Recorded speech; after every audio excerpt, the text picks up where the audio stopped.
Jemaat yang dikasihi oleh Tuhan,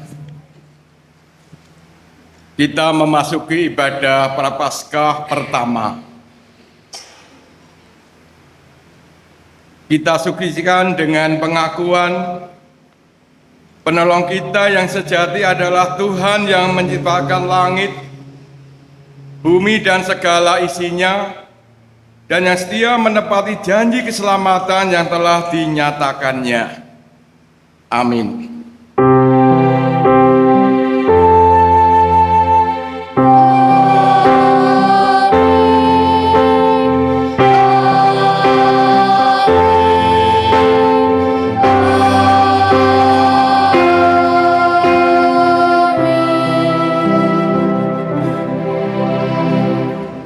Kasih karunia dan damai sejahtera dari Allah Bapa kita dan dari Tuhan Yesus Kristus menyertai saudara sekalian. Menyertai saudara juga. Dipersilahkan duduk kembali. Umat Allah yang terkasih, sejak mula diciptakan, Allah mengundang manusia untuk mengusahakan dan memelihara semesta alam. Undangan pemeliharaan ini hadir dalam bingkai relasi persahabatan. Alam bukanlah objek eksploitasi, melainkan sahabat yang harus dirawat dan dihormati. Seluruh ciptaan, termasuk alam dan juga manusia, berasal dari Allah Sang Pencipta. Maka iman kita pada Allah bukan hanya soal ketaatan personal melalui ibadah dan ritus. Ketaatan juga perlu diwujudkan dalam kesadaran untuk tidak berlaku serakah dengan mengeruk dan merusak alam, serta keberanian berkarya secara nyata merawat seluruh ciptaan Tuhan. NKB 214.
Sahabat Kristus yang terkasih, kita sadar belum sempurna mewujudkan firman melalui keseharian.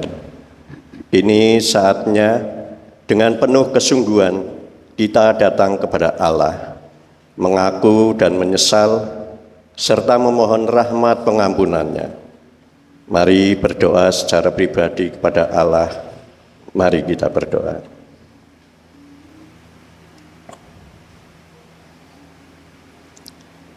Ya Allah Sang Pencipta, ketika kami masing-masing meninjau hati kami sendiri, kami masih sering tidak memberlakukan kasih kepada Tuhan, sesama dan seluruh ciptaan. Di taman kehidupan yang Dikau hadirkan, tidak selalu kami hadir merawat. Ego serta kemarahan membuat relasi kami dengan orang terdekat menjadi mampat. Kepada alam ini, kami pun kerap melanggar batas.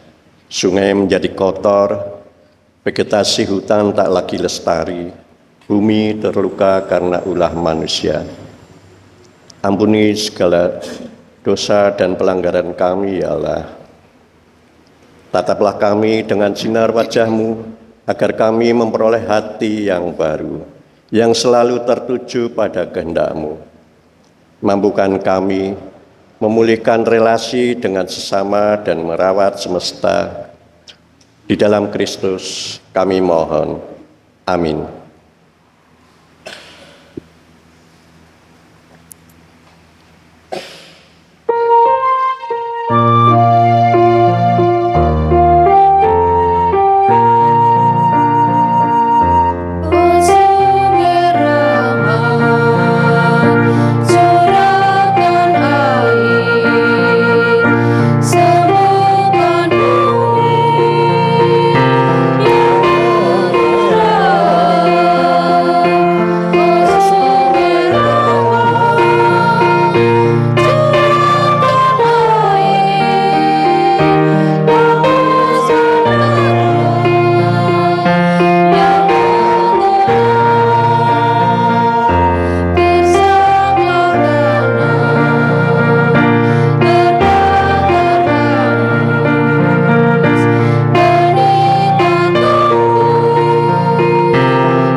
Kami persilahkan jemaat untuk bangkit berdiri.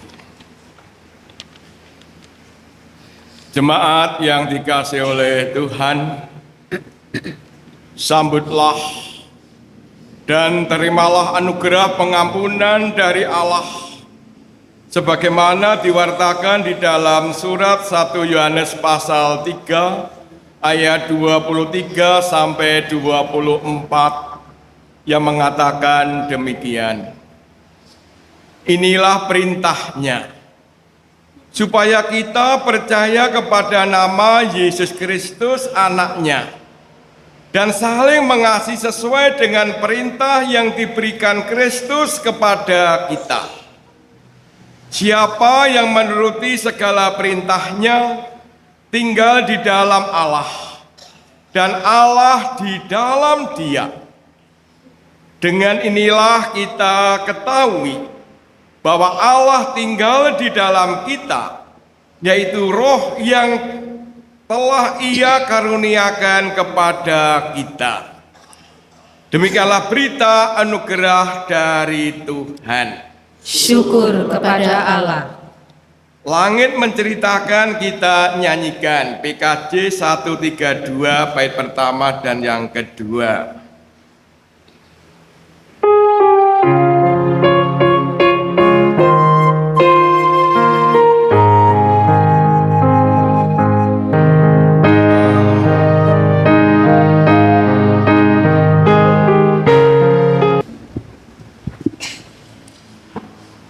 Kita berdoa.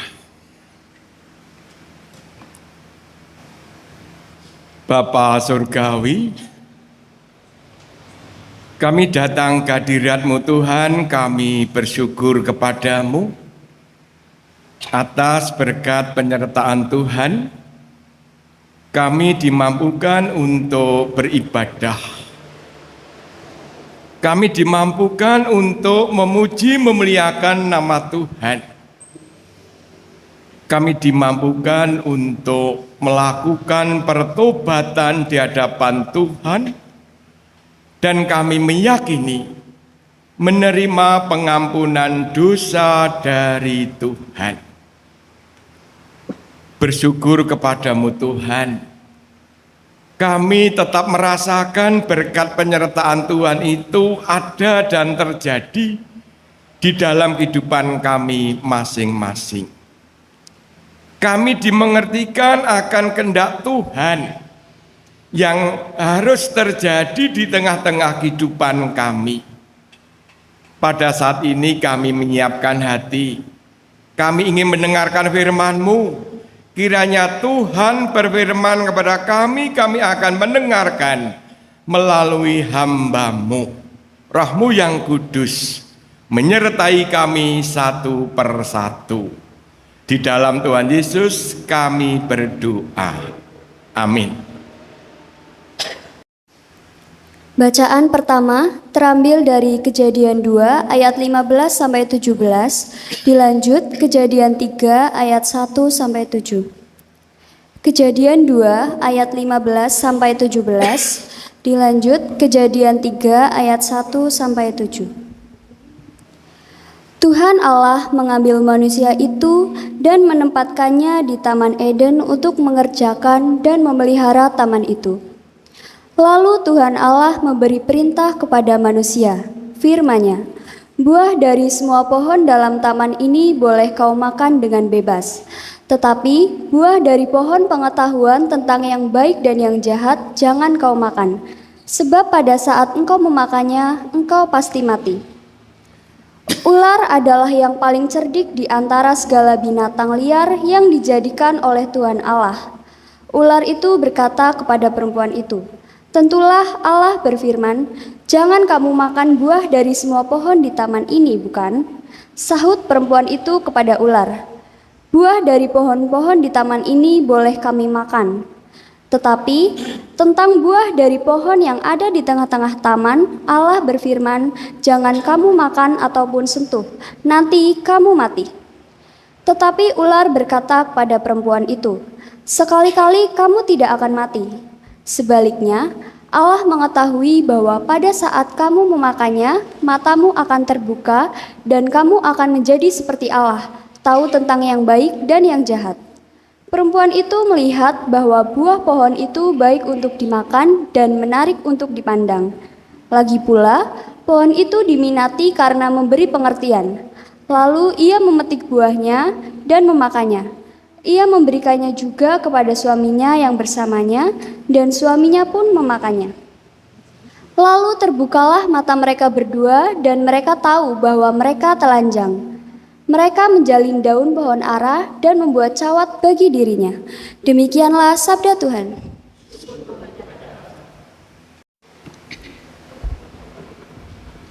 Mari kita menanggapi sabda Tuhan dengan menyanyikan Mazmur 32 secara bersautan.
Bacaan yang kedua diambil dari Roma 5 ayat 12 sampai 19.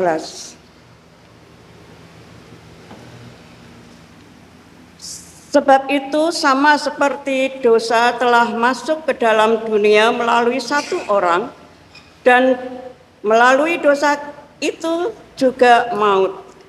Demikianlah maut itu telah menjalar kepada semua orang, karena semua orang telah berbuat dosa. Sebab sebelum hukum Taurat ada, dosa telah ada di dunia.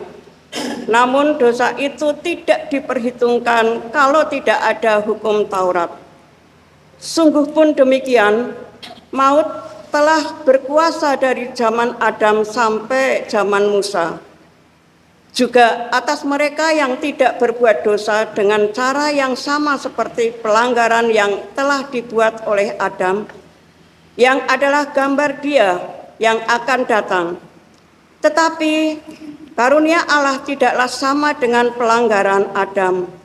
Sebab jika karena pelanggaran satu orang, banyak orang telah jatuh di dalam kuasa maut, jauh lebih besar lagi anugerah Allah dan karunia-Nya yang dilimpahkannya atas banyak yang karena satu orang, yaitu Yesus Kristus. Karunia itu tidak berimbangan dengan dosa satu orang, sebab penghakiman atas satu pelanggaran itu telah mengakibatkan penghukuman, tetapi pemberian karunia atas banyak pelanggaran itu mengakibatkan pembenaran. Sebab jika karena pelanggaran satu orang, maut telah berkuasa melalui satu orang itu, terlebih lagi mereka yang telah menerima kelimpahan anugerah dan karunia kebenaran akan hidup dan berkuasa karena satu orang itu, yaitu Yesus Kristus. Jadi, sama seperti melalui satu pelanggaran semua orang beroleh penghukuman, demikian pula melalui satu perbuatan kebenaran semua orang beroleh pembenaran untuk hidup. Sebab sama seperti melalui ketidaktaatan satu orang, banyak orang telah menjadi orang berdosa. Demikian pula melalui ketaatan satu orang, banyak orang menjadi yang benar. Demikian sabda Tuhan. Bacaan Injil terambil dari Injil Matius pasal 4 ayat 1 sampai ayat yang ke-11. Injil Matius pasal 4 ayat 1 sampai ayat yang ke-11 yang mengatakan demikian. Lalu Yesus dibawa oleh Roh ke padang gurun untuk dicobai iblis. Setelah berpuasa 40 hari dan 40 malam, akhirnya laparlah Yesus. Datanglah si pencoba dan berkata kepadanya, "Jika engkau anak Allah, Perintahkanlah supaya batu-batu ini menjadi roti. Jawab Yesus, ada tertulis, manusia hidup bukan dari roti saja, tetapi dari setiap firman yang keluar dari mulut Allah. Lalu iblis membawanya ke kota suci dan menempatkan dia di pinggir atap bait Allah. Lalu ia berkata kepadanya, jika engkau anak Allah, jatuhkanlah dirimu ke bawah. Sebab ada tertulis, mengenai engkau ia akan memerintahkan malaikat-malaikatnya dan mereka akan menatang engkau di atas tangannya supaya kakimu jangan terantuk pada batu. Yesus berkata kepadanya, ada pula tertulis, janganlah engkau mencobai Tuhan Allahmu. Iblis juga membawanya ke atas gunung yang sangat tinggi dan memperlihatkan kepadanya semua kerajaan dunia dengan kemegahannya. Dan berkata kepadanya, semua itu akan kuberikan kepadamu jika engkau sujud menyembah aku. Lalu berkatalah Yesus kepadanya, enyahlah iblis, sebab ada tertulis, engkau harus menyembah Tuhan Allahmu, dan hanya kepada Dia sajalah engkau beribadah. Iblis lalu meninggalkan dia dan lihatlah malaikat-malaikat datang melayani Yesus. Yang berbahagia adalah mereka yang mendengarkan firman Tuhan dan yang memelihara serta melakukannya dengan setia di dalam hidup sehari-hari. Hosiana.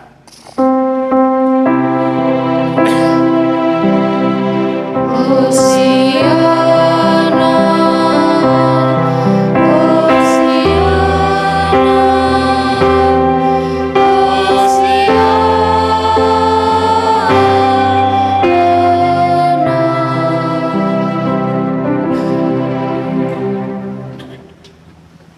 Jemaat yang dikasihi oleh Tuhan, di dalam menjalani hidup kita, sering kita mendambakan adanya terwujudnya damai sejahtera. Damai sejahtera. Bahasa Ibraninya dengan kata shalom. Shalom berarti damai sejahtera. Basa Jawane tentrem rahayu. Rahayu, rahayu, rahayu. Di dalam damai sejahtera, di situ ada ikatan yang kuat antara Tuhan dengan manusia. Tuhan dengan diriku. Sehingga yang berbahagia adalah kita yang meyakini Immanuel, Tuhan beserta kita. Tuhanku beserta aku. Tuhanku yang menyertai aku. Aku tidak takut karena Tuhanku yang menuntun aku. Damai sejahtera itu ada. Di situ ada berkat. Di situ ada kekuatan. Dan itu ada penyertaan Tuhan di dalam hidup ini. Tuhanku menyertai aku. Damai sejahtera itu terjadi di dalam kita berelasi dengan sesama kita. Berelasi dengan sesama kita. Membangun kebersamaan. Membangun kerukunan. Saling menghargai, saling melayani satu dengan yang lain, dan di situ ada pengorbanan dan ada pengampunan. Pengorbanan dan pengampunan. Oleh Tuhan kita Yesus Kristus, damai sejahtera itu terbangunnya relasi Tuhan dengan manusia, manusia dengan manusia yang terwujud dalam tanda salib. Ya, tanda salib. Salib itu kan menggambarkan relasi kita dengan Tuhan, relasi kita dengan sesama, relasi kita dengan sesama. Kita diingatkan bahwa kita hidup bersama dengan sesama, kita menempati alam semesta ini. Itu berarti kita dipanggil untuk hadir. Bagaimana alam semesta ini tetap lestari, tidak dirusak, tetapi dikelola supaya lestari. Itu merupakan panggilan dari hidup kita sebagai orang yang percaya kepada Tuhan, diutus untuk menjaga kelestarian alam semesta, sehingga terjadilah keseimbangan ekologisnya, keseimbangan.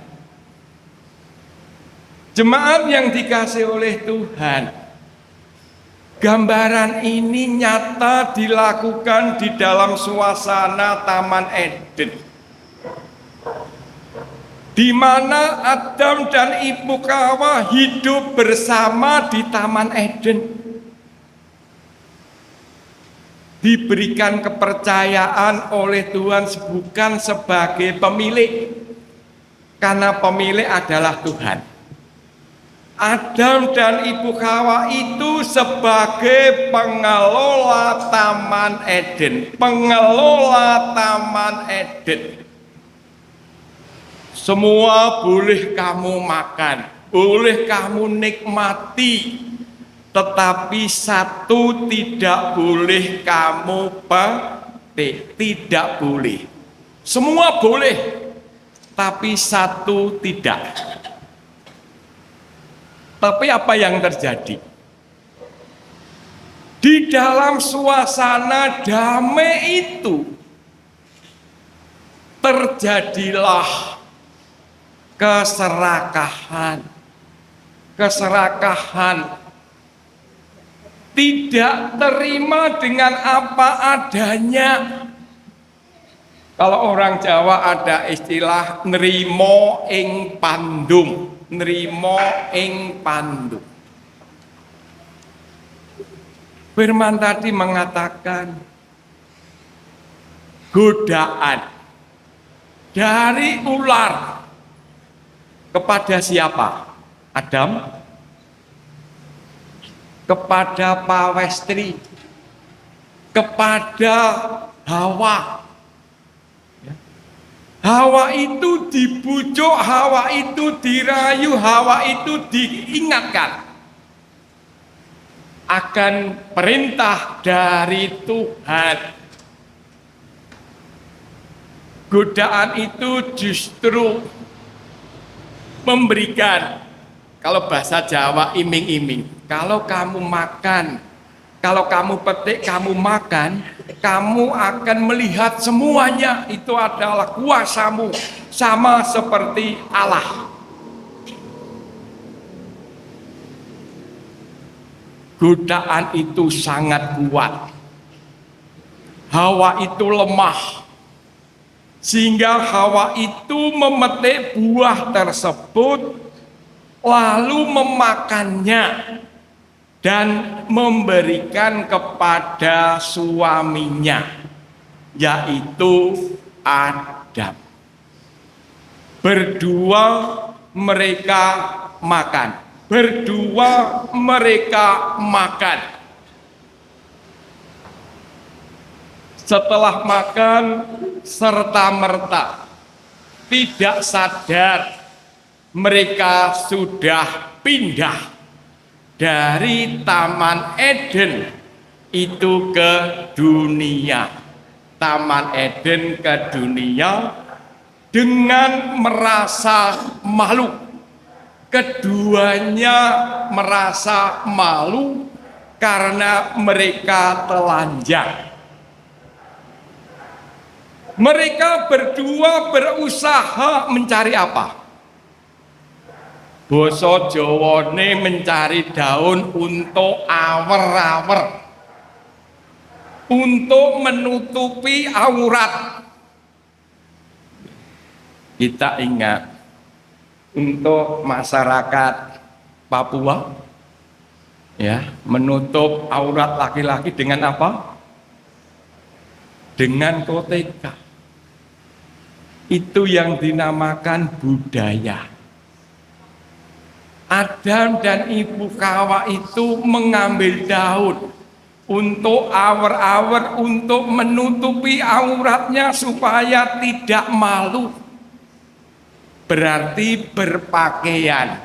Berpakaian itu adalah budaya yang dijalani, yang diciptakan untuk kenyamanan dirinya di dalam kehidupan bersama. Yang kedua, dikatakan sebagai laki-laki Adam harus bekerja. Semula kan tidak, sudah disiapkan semua, tinggal menikmati kok. Apa yang menjadi kebutuhan tinggal menikmati. Tetapi setelah mereka itu jatuh dalam dosa, Adam harus bekerja untuk mencukupi kebutuhan keluarga. Sehingga tidak aneh pada waktu anaknya itu pengen nikah, orang tua mengatakan apa? Apa kowe wis siap le ngopeni anake wong? Wis siap. Dengan bahasa yang lain, apakah kamu sudah siap? Apakah kamu bekerja untuk mencukupi kebutuhan keluargamu? Didikan orang tua kan kemandirian. Ojo njagake wong tuamu kalau menikah yo mandiri, lepas dari orang tua. Sehingga orang tua zaman dulu memberikan modal bagi anaknya, bagi anak laki-laki diparingi bagian pinten, warisan berapa? Sak pikul. Sak pikul lho nggih. Sak pikul berarti kanan kiri ada loh, wong itu ada tempat dipikul.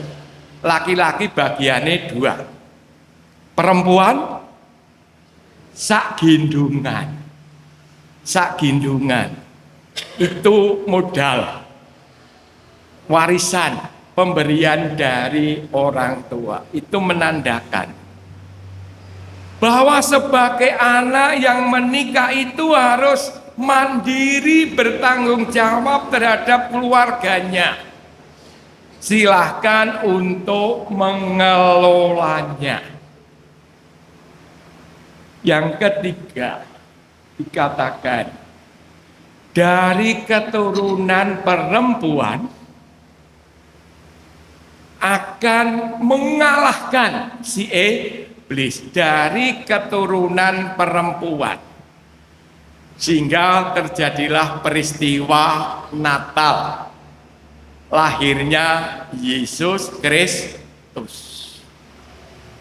Bagi pawestri perempuan pada waktu mau melahirkan akan mengalami rasa sakit.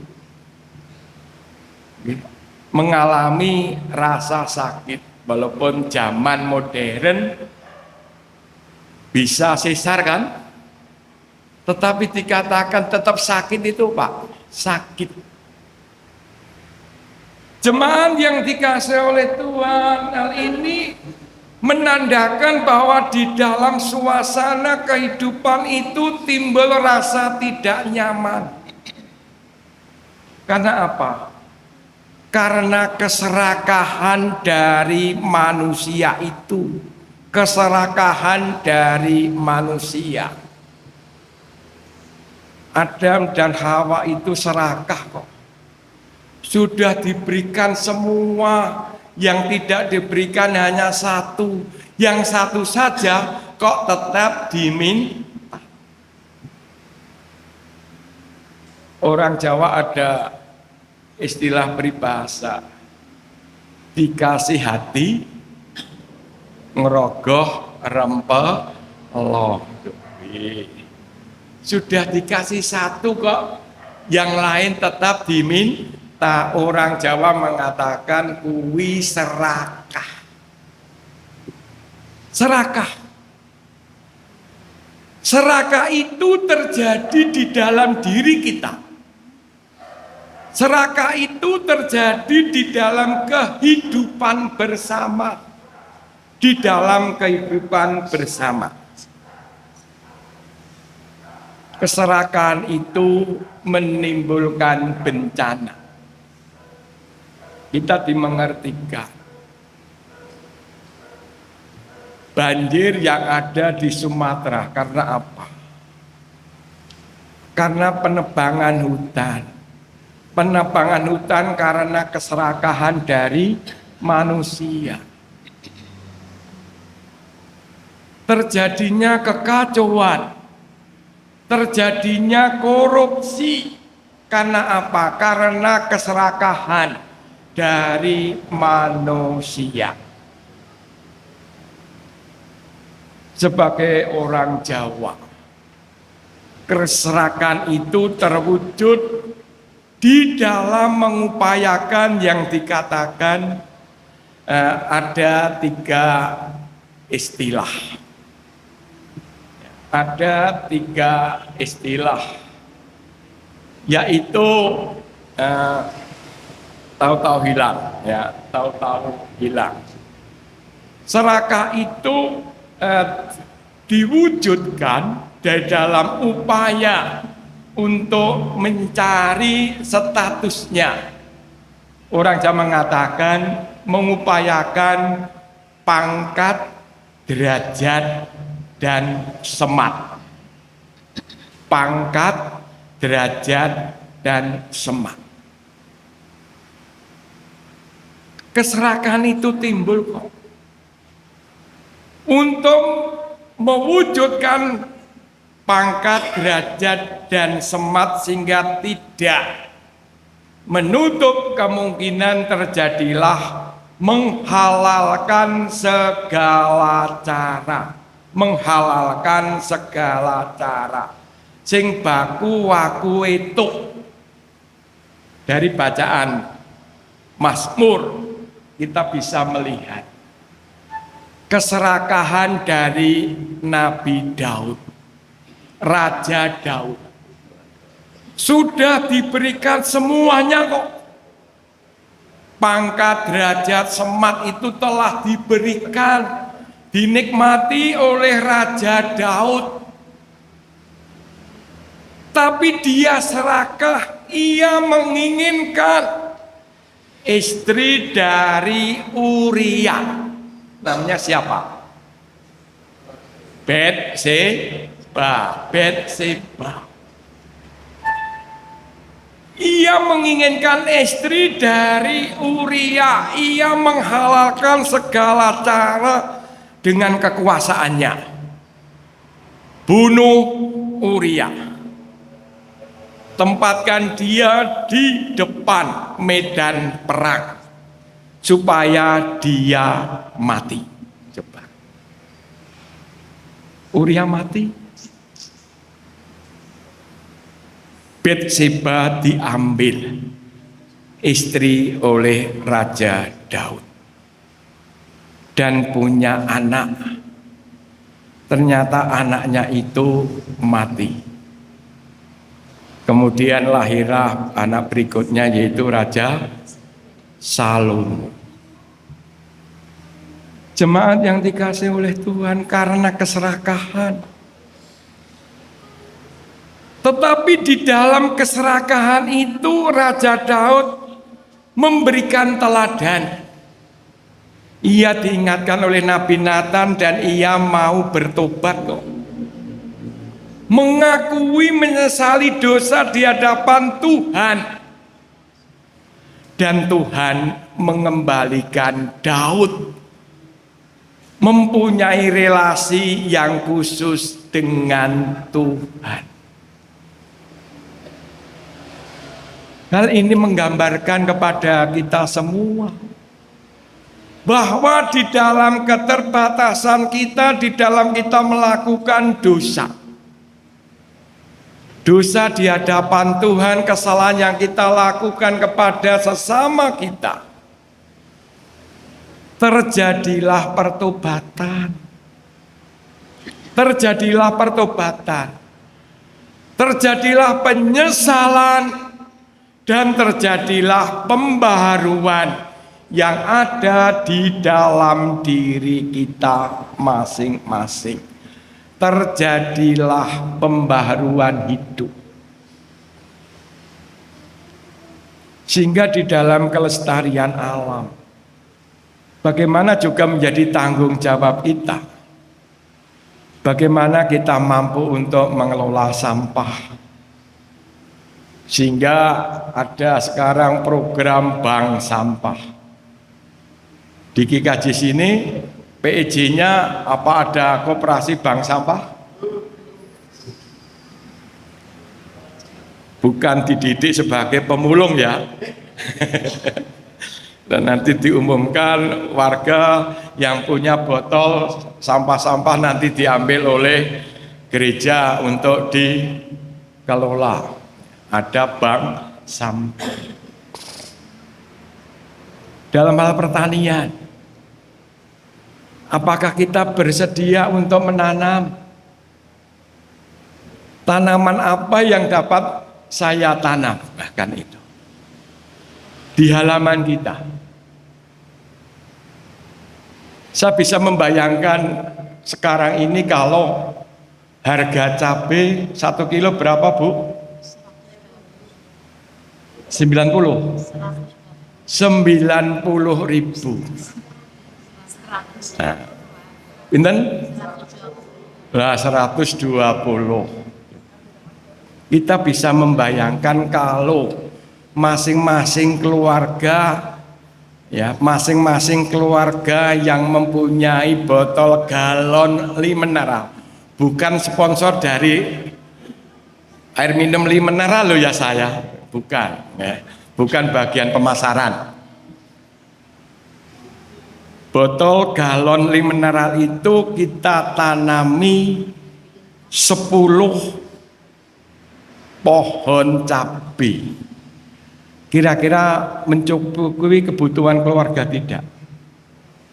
Saya yakin cukup kok 10 masing-masing. Sebagai hiasan bisa dilihat dan ada hasilnya.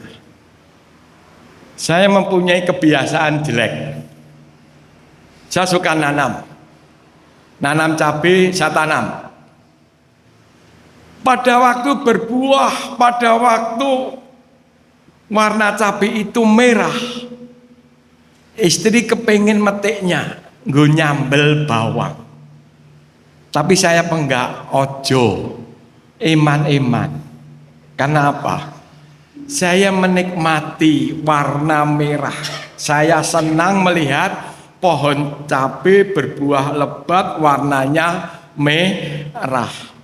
Ya, jangan dipetik. Ya. Nanti saja kalau gogrok. Ya, karena apa? Yang saya ambilkan kenikmatan saya, kenikmatan mata saya. Tapi untuk kebutuhan keluarga seharusnya kan dipetik. Nah, kalau saya punya 40 galon, ya saya kan cukup melihat 3 sampai 5 kan, yang lain bisa untuk dipetik. Ini contoh hal yang kecil di dalam kita mengelola lingkungan untuk kelestarian lingkungan kita, hawanya, suasananya. Dan di situ ada kegiatan yang kita jalani kok. Ada kebanggaan, kesenangan pada waktu memetik. Misalnya, nanam sawi, nanam pokcai, coba. Pada waktu metik ada kebanggaan, pada waktu makan merasa senang, ini hasilku. Menjaga ekologi berarti juga menumbuhkan rasa damai, rasa senang. Ini dalam hal skala yang kecil. Jemaat yang dikasihi oleh Tuhan, firman yang telah kita dengarkan tadi, kita diingatkan bahwa di dalam menjalani hidup ini, kita akan diperhadapkan dengan kenyataan yang ada.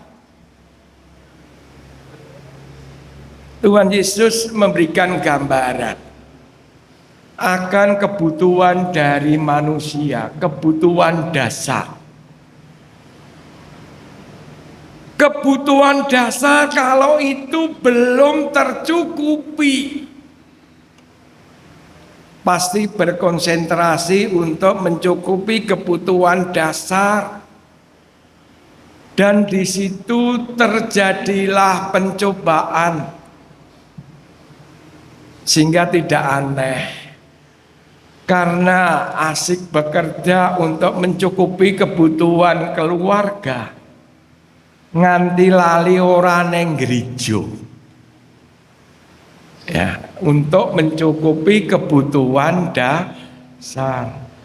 Asik bakul ono pasar nganti lali dina Minggu. Hal yang kecil kan? Godaan. Sehingga Tuhan Yesus mengatakan manusia hidup tidak hanya roti, tapi dari firman Tuhan. Kita diingatkan kok, diberikan kesempatan untuk menjalani hidup di dalam bekerja berusaha. 6 hari kita gunakan sebaiknya. Di dalam bekerja, di dalam melayani, di dalam studi, di dalam beraktivitas. Tetapi sucikan hari Sabat, hari yang ke-7. Lah bagaimana kita mampu untuk menyucikan? Bagaimana kita mampu beribadah kepada Tuhan? Beribadah kepada Tuhan. Itu diingatkan supaya kita jalani kok. Bagaimana kita mampu untuk mengalahkan godaan itu? Apa kita kuat-kuat? Kalau kita mau berusaha, yakin Tuhan yang menyertai kita. Yang kedua, kita diingatkan apa yang menjadi kebutuhan dari manusia itu,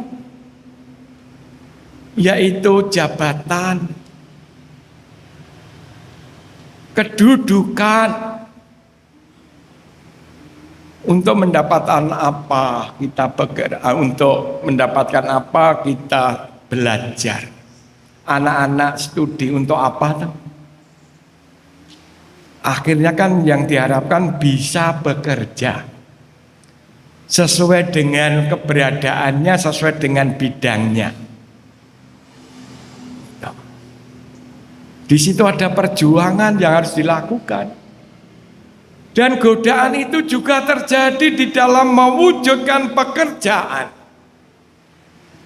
Mewujudkan pekerjaan, di dalam bekerja, di situ juga ada godaan. keserakahan itu juga timbul muncul. Sehingga tidak aneh jabatan itu dijual belikan. Wani piro. Wani piro kan? Kalau di sekitar di sini ada pemilihan lurah. Jarang kan pemilihan lurah itu tanpa uang. Orang mengatakan dijual belikan kok Pak. Wani piro? 100 200. Coba. 1 suara. Keluargamu 500. Lebih. Demikian juga partai kan? Menghalalkan segala cara. Serakah.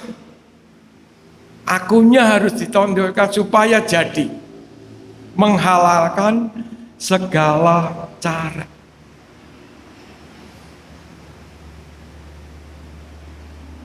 Tidak mengenal Tuhan.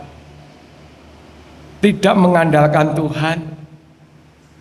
Tidak memohon kepada Tuhan, justru mengandalkan manusiawinya. Yang ketiga, kekuasaan. Kekuasaan akan diberikan kalau kamu menyembah aku. Menyembah kepada kuasa kegelapan akan diberikan, coba. Tapi Yesus mengatakan, bertobatlah, sembahlah kepada Dia, hanya Dialah yang mempunyai kerajaan. Jemaat yang dikasihi oleh Tuhan, firman ini menjadi kekuatan kita. Bagaimana kita mampu untuk mengendalikan diri, hidup tidak serakah. Orang Jawa mengatakan nrimo ing pandu, nrimo ing pandu. Seperti yang diajarkan oleh Tuhan Yesus. Pada waktu kita berdoa, dengan doa Bapa kami, Tuhan Yesus mengajarkan apa? Kiranya Tuhan memberikan rezeki pada hari ini yang secukupnya. Yang secukupnya. Wong Jawa nrimo ing pandum, meyakini bahwa yang aku terima ini merupakan berkat dari Tuhan. Sehingga tak katakan bersyukurlah. Amin.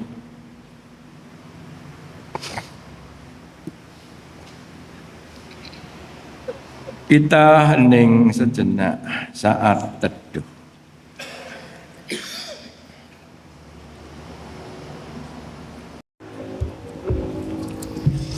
Jemaat yang terkasih, marilah bersama dengan umat Allah di sepanjang masa, mari bersama-sama kita ikrarkan dan kita teguhkan kembali akan apa yang kita imani dengan bersama mengucapkan pengakuan iman rasuli.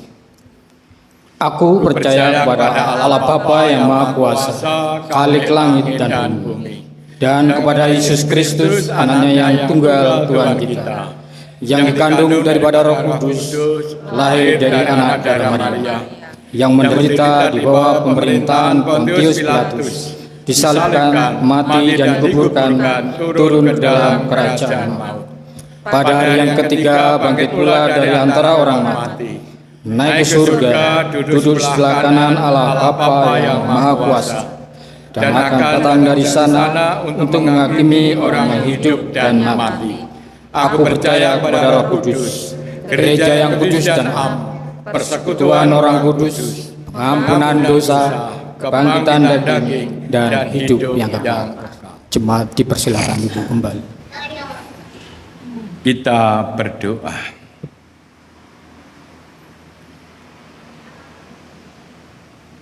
Bapa Surgawi, Kami bersyukur kepadamu Tuhan atas berkat-Mu, penyertaan dari Tuhan kami dimampukan untuk mendengarkan firman-Mu, menghayati apa yang Tuhan kendaki terjadi di dalam diri kami masing-masing. Sertai kami Tuhan di dalam kami hidup di dalam kesahajaan, tidak melakukan keserakahan di dalam menjalani hidup ini. Mampukan menikmati rezeki pemberian anugerah yang Tuhan berikan untuk kami. Mampukan kami merasakan penyertaan Tuhan itu nyata dan hadir di dalam hidup kami, di dalam pergumulan kami, pergumulan keluarga maupun jemaat Tuhan dimanapun berada. Merasakan penyertaan Tuhan, merasakan kasih sayang Tuhan itu nyata dan tetap berpengharapan kepada Tuhan. Bahwa Tuhanlah yang menyertai, memberkati perjalanan hidupnya.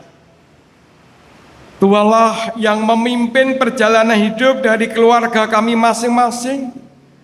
Tuhanlah yang memimpin perjalanan hidup jemaat GKJ Menara Kasih Suwun. Tuhanlah yang menyertai perjalanan hidup bangsa dan negara kami Indonesia. Tuhan pakai para pemimpin negara kami.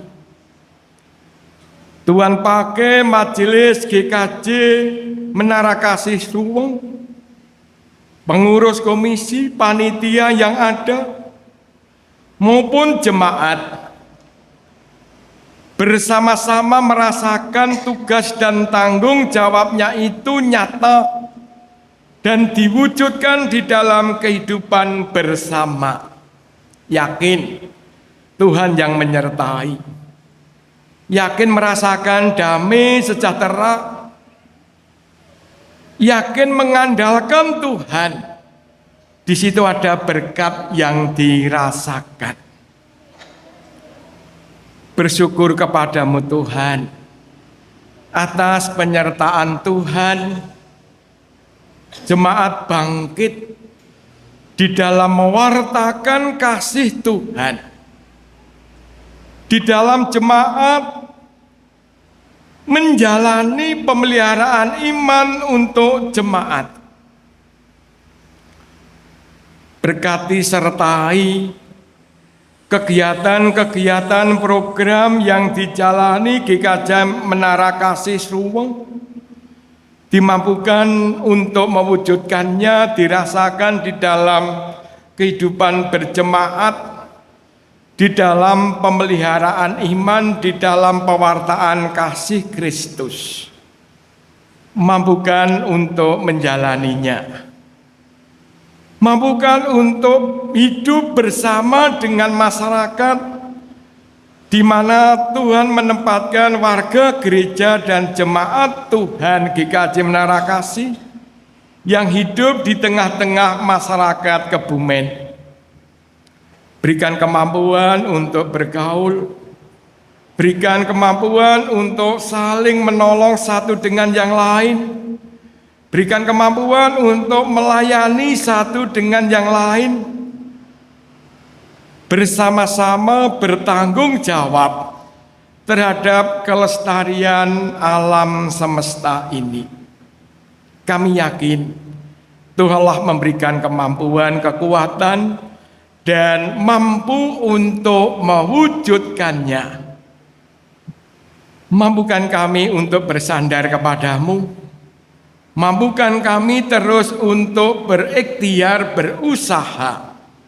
Kami yakin, kami mampu karena Tuhanku yang menyertai perjalanan hidupku, perjalanan hidup keluargaku, perjalanan hidup jemaat Tuhan GKJ Menara Kasih Suwung. Kami menyerahkan kehidupan kami ke dalam tangan-Mu Tuhan, Tuhanlah yang memberikan damai sejahtera. Bagi jemaat yang sakit, kami yakin dan memohon di dalam Tuhan Yesus mendapatkan kesembuhan. Di dalam kesedihannya, Tuhanlah yang memberikan penghiburan dan Tuhan memberikan kekuatan. Tuhanlah yang menyertai perjalanan hidup keluarga kami satu persatu, perjalanan hidup jemaat Tuhan, GKJ Menara Kasih. Tuhan berkati program renovasi lingkungan gereja di sini. Berikan kecukupan, berikan kemampuan di dalam mewujudkan, di dalam pengelolaannya. Kami yakin dan percaya terwujud karena penyertaan berkat dari Tuhan.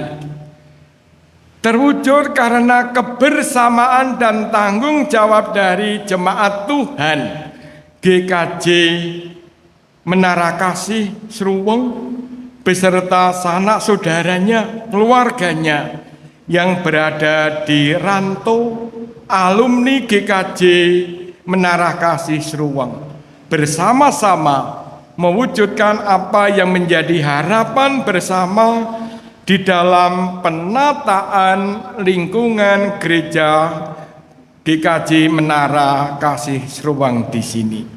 Kami yakin Tuhan yang menyertai. Di dalam Tuhan Yesus kami berdoa. Amin.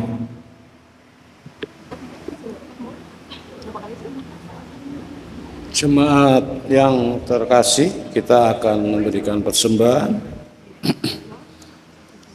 Rela memberi dengan suka hati menjadi bukti rasa syukur kita atas kasih dan pemeliharaan Kristus.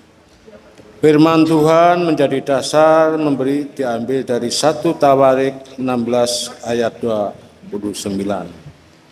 Kita suarakan bersama-sama.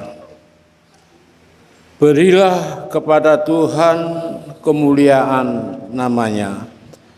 Bawalah persembahan dan masuklah menghadap Dia. Sujudlah menyembah kepada Tuhan dengan berhiaskan kekudusan. Untuk persembahan dengan diiringi oleh Pak PKJ 54 atas bumi dan permai. Atas bumi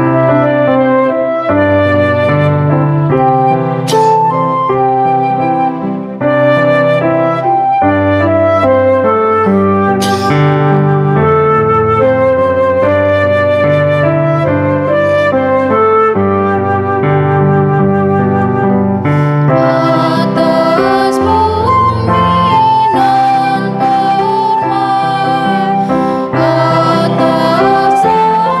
langit nan cerah, atas kasih tersamai dalam hidup semesta. Tuhan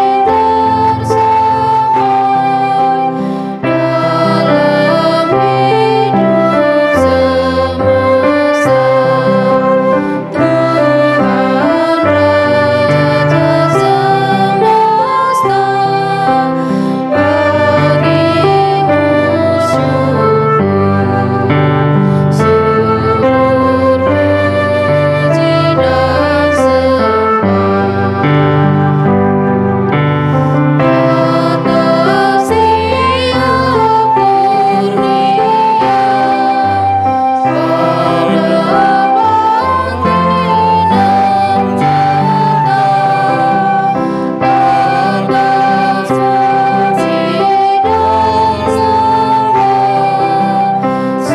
surya bintang rembulan.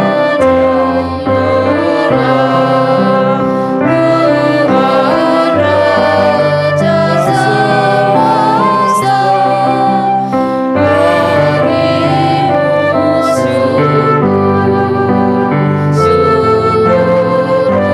puji dan sembah. Jemaat yang terkasih, mari kita berdoa. Allah Bapa kami yang bertata di dalam kerajaan surga, kasih-Mu selalu menuntun kami dalam kehidupan ini, sehingga sukacita, damai sejahtera selalu dalam kehidupan kami. Tuhan, di hari Sabat ini kami telah memberikan persembahan kepada-Mu, baik persembahan mingguan, bulanan, persembahan untuk renovasi ataupun persembahan yang lainnya. Terimalah persembahan ini Tuhan sebagai pengakuan bahwa Engkau yang mempunyai tubuh dalam roh dan jiwa kami.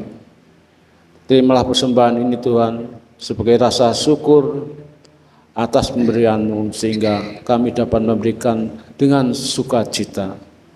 Terimalah persembahan ini Tuhan sebagai kemuliaan untuk memuliakan kerajaan-Mu, memuliakan gereja-Mu, untuk gereja dan untuk sesama. Tuhan, sebentar lagi kami juga akan kembali ke rumah masing-masing.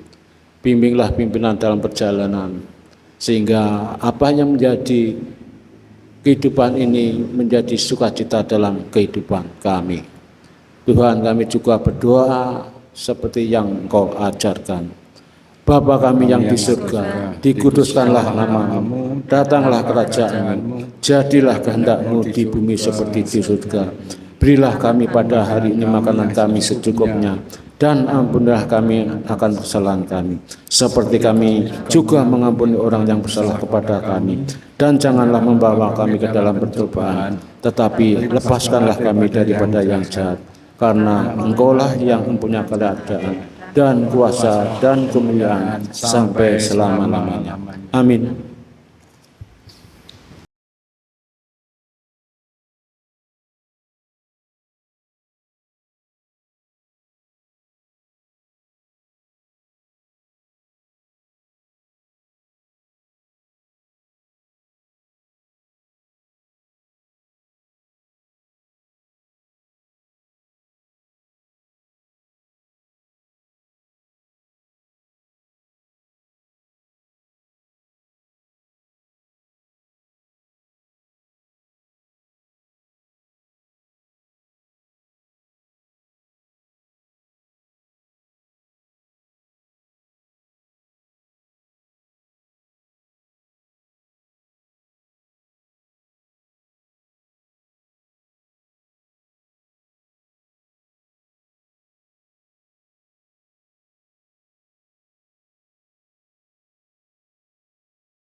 yang dikasihi oleh Tuhan, Tuhan Allah mengutus-Mu terus berkarya di tengah dunia.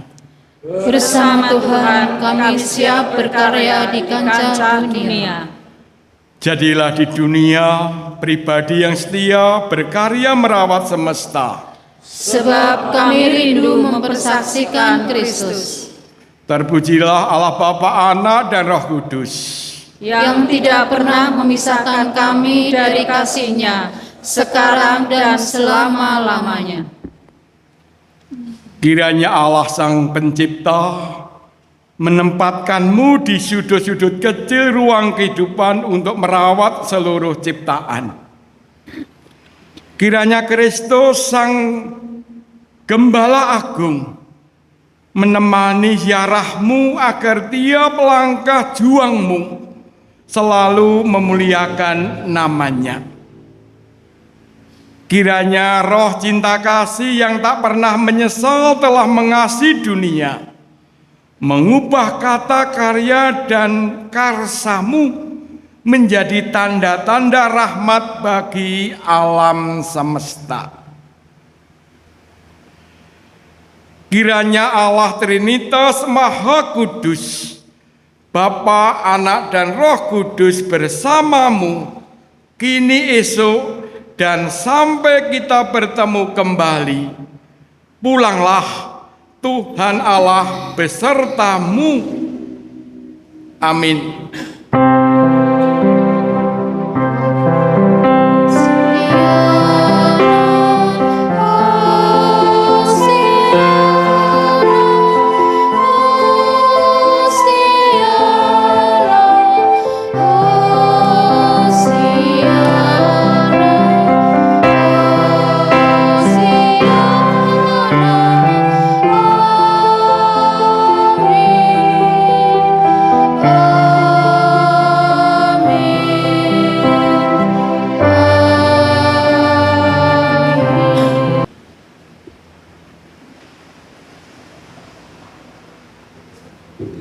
Jemaat dimohon duduk kembali untuk menerima warta jemaat.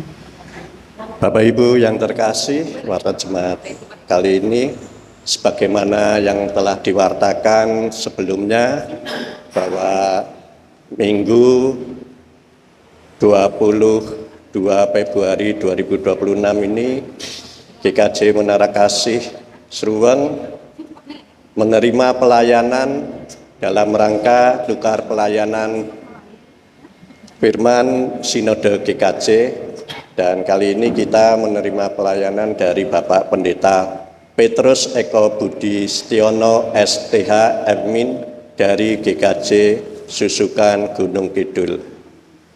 Mohon Bapak Pendeta berkenan.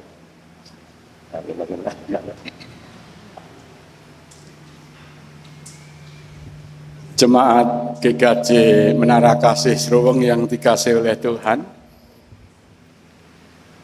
bersyukur saya dan teman-teman Majelis GKJ Susukan bisa hadir di dalam ibadah dan melayani firman Tuhan di GKJ Menara Kasih Sruweng. Itu merupakan kesempatan yang indah bagi kami, bagi saya. Perlu saya memperkenalkan diri, nama saya Pendeta Petrus Eko Budi Setiono, melayani di GKJ Susukan Gunung Kidul, baru 34 tahun. Jadi saya di GKJ Susukan itu mulai tahun 1990, diangkat menjadi tenaga gereja tahun 1992, bertunangan dengan pacar saya, sekarang menjadi istri, anak dari ketiga anak saya. Istri saya dipersilakan untuk berdiri. Nah, ini istri saya, masih muda nggih, 44 tahun nih. Saya ditabiskan menjadi pendeta di tahun 1995, 24 Juni 1995. Diberikan berkat tambahan anak 3 orang. Anak pertama itu perempuan, lulusan UGM, hubungan internasional, dan telah menikah. Anak yang kedua masih kuliah, itu di Atma Jaya. Anak yang ketiga sudah lulus dan sekarang proses pencalonan pendeta di GKJ Rewulo. 1 Maret besok pemilihan, ya. Itu anak yang ketiga lulusan dari Fakultas Teologi Duta Wacana. Saya di sini bersama yang pertama itu adalah Diaken Yusuf Herlambang Sabar Lele. Nah, ini sekretaris majelis. Kemudian didampingi Diaken Sriatun Endang Priyati. Ini Diaken. Menteri Keuangan ini. Nah, yang berikutnya ketiga Diaken Rusdayanti. Ini juga bendahara. Jadi ada sekretaris dan 2 bendahara. Nyamanlah saya kan gitu kan? Nyamanlah saya. Gitu ya. Terima kasih atas fasilitas yang kami terima, kami nikmati, indah sangat ya. Saya sangat itu suatu kesenangan tersendiri bisa bersama melihat situasi dari wilayah Kebumen di sini. Saya diingatkan ada teman kuliah yang ada di wilayah Kebumen, kalau tidak salah adalah Pendeta Busono. Nah, itu teman kuliah di Satya Wacana. Kemudian Aming Prayitno, kemudian Pak Jatmiko. Kalau yang asli Srini adalah Pak Filipus Hartono, ya, itu teman menjadi pendeta di GKJ Rewulo, ya, di mana anak saya dicalonkan di situ.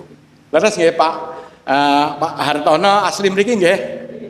Keluarganipun enten niki? Oh nggih, salam Pak nggih. Nah, niku. Rumiyin asring kalih Pak Hartono itu di tahun 90-an Pak, nggih tahun 90-an. Jadi kula itu termasuk gerak lawas nggih. Nggih, saya sudah berumur 29 ya. Ya. Saya sudah berumur 59 tahun. Ya, besok tahun depan 2027 memasuki masa emeritus. Ya, memasuki masa emeritus. Tesih gagah nggih? Gagah dan berbobot. Wong kula lemu masalahe. Mekaten ingkang saged kula aturaken, matur nuwun Gusti ingkang paring berkah nunggil kita sami.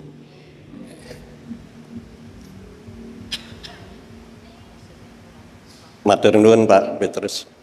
Untuk selanjutnya sebagai ucapan terima kasih kita panggil pendeta kita yang terkenal sejagat maya.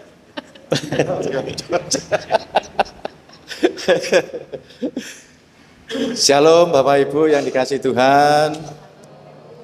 Mewakili majelis dan jemaat Bapak Pendeta, kami mengucapkan terima kasih atas kehadiran Bapak Pendeta, Ibu, dan didampingi oleh majelis gereja boleh sampai di Kebumen dengan selamat. Kemarin meskipun hujan,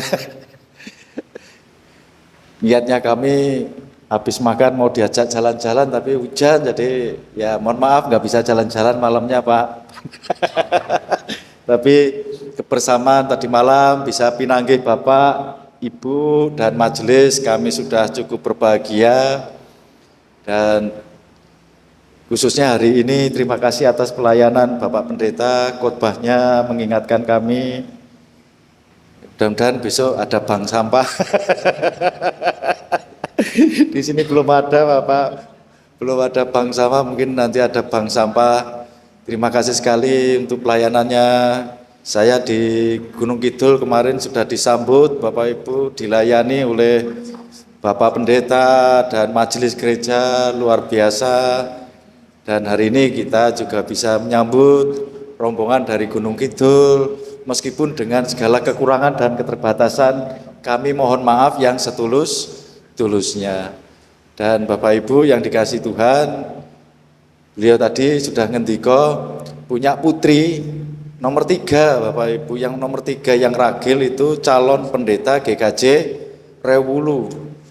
Saya dengar cerita beliau, anaknya pinter, ayu, pinter nyinden Bapak Ibu. Ya Bu ya. Anaknya pinter nyinden lah. Monggo Pak Lumantar, Mbak Lina, terus Pak Darto ya, Pak Darto. Pak Lumantar kan saudaranya adiknya Pak Suhar tadi nggih dipun aturi Pak Pendeta Suhar kok calonnya apa? Sok tanggal 1 Maret dadekke gitu ya.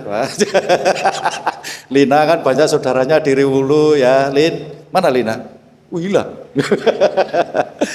Ya cerita pinter nyinden. Pak Darto itu kosternya dari sini Bapak. Koster Riwulu itu jemaat sini. Jadi kasih tahu Devi sekeluarga. Jadi Bapak Ibu wes ayu, pinter nyinden. Ini doa kami sejemaat Bapak gereja, mudah-mudahan ingkang putri besok dadi pendeta di GKJ Rewulu. Jadi makin banyak pendeta perempuan di GKJ. Jadi banyak pendeta yang menghiasi, orang mau ndeleng lanang-lanang gitu ya, tapi perempuan yang cantik biar sidang sinode itu tidak membosankan Bapak. Kalau melihat Pak Pendeta Petrus lihat saya bosen, saya lihat Pak Pendeta Petrus bosen, temu lanang-lanang. Tapi kalau ada yang perempuan-perempuan banyak itu tampak lebih indah, karena memang Taman Eden itu akan lebih indah kalau ada Hawa gitu ya. Jadi semakin menarik dan semakin indah. Jadi mudah-mudahan harapan kami besok Kang Putri, Pak Pendeta bisa jadi pendeta, melayani, meneruskan pelayanan bapaknya. Ini luar biasa, berarti sukses Bu Pendeta, Bu. Didik putra, anak saya itu saya suruh sekolah pendeta, lah, nggak mau kayak papa gitu.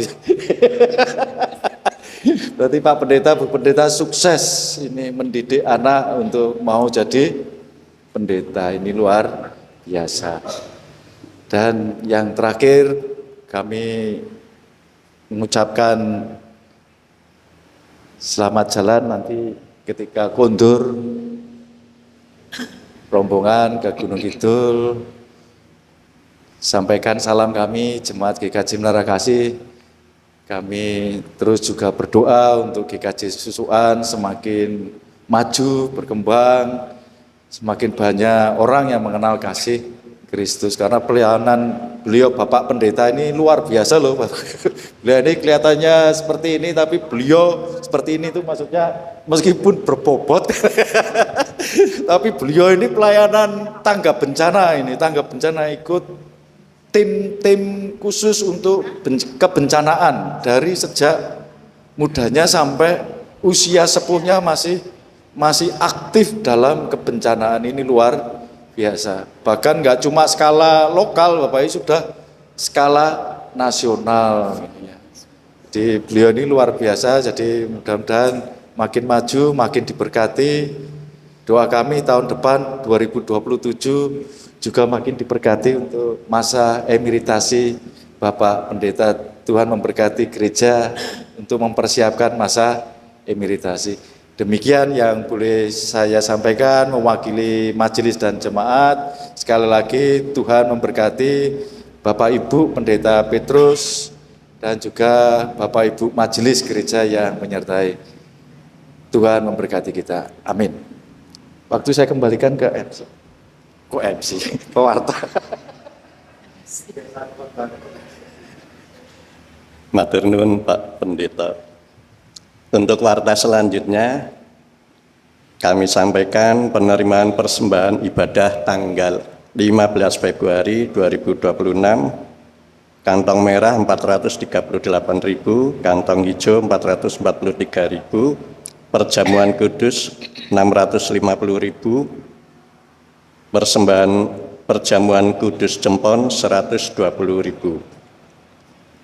persembahan ibadah Rabu-Abu 303.000. Bisungsung bulanan bulan Februari sampai dengan tanggal 15 5.490.000, dana abadi 273.000, tangga bencana 60.000. Untuk warda selanjutnya, setelah ibadah akan dilaksanakan pemahaman Alkitab oleh Komisi Pembinaan Jemaat di gedung gereja.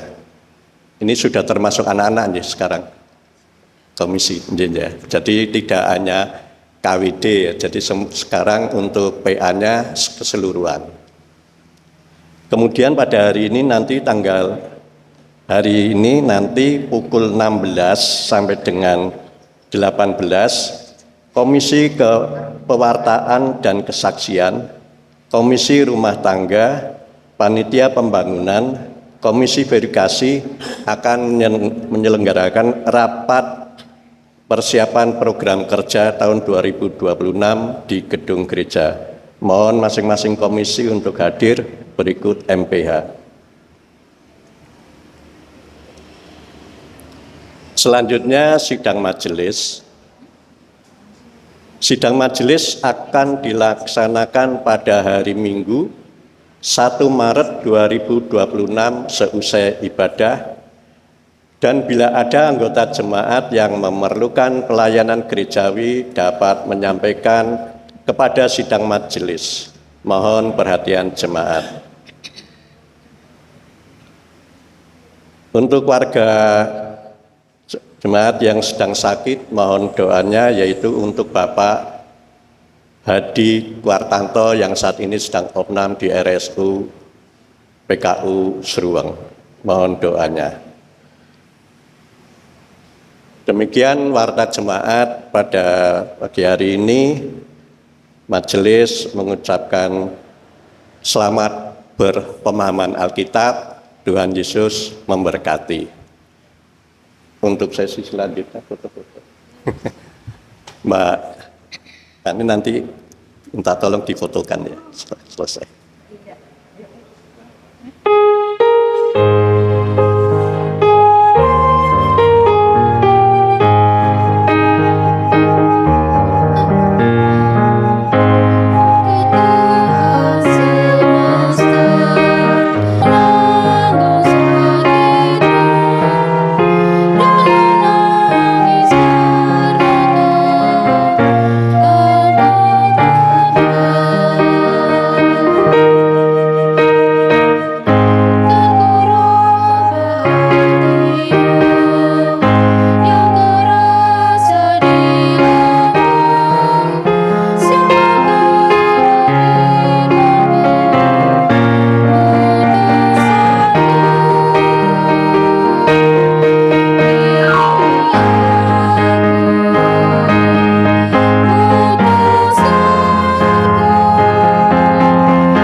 Ayo. aktif selama ini deh.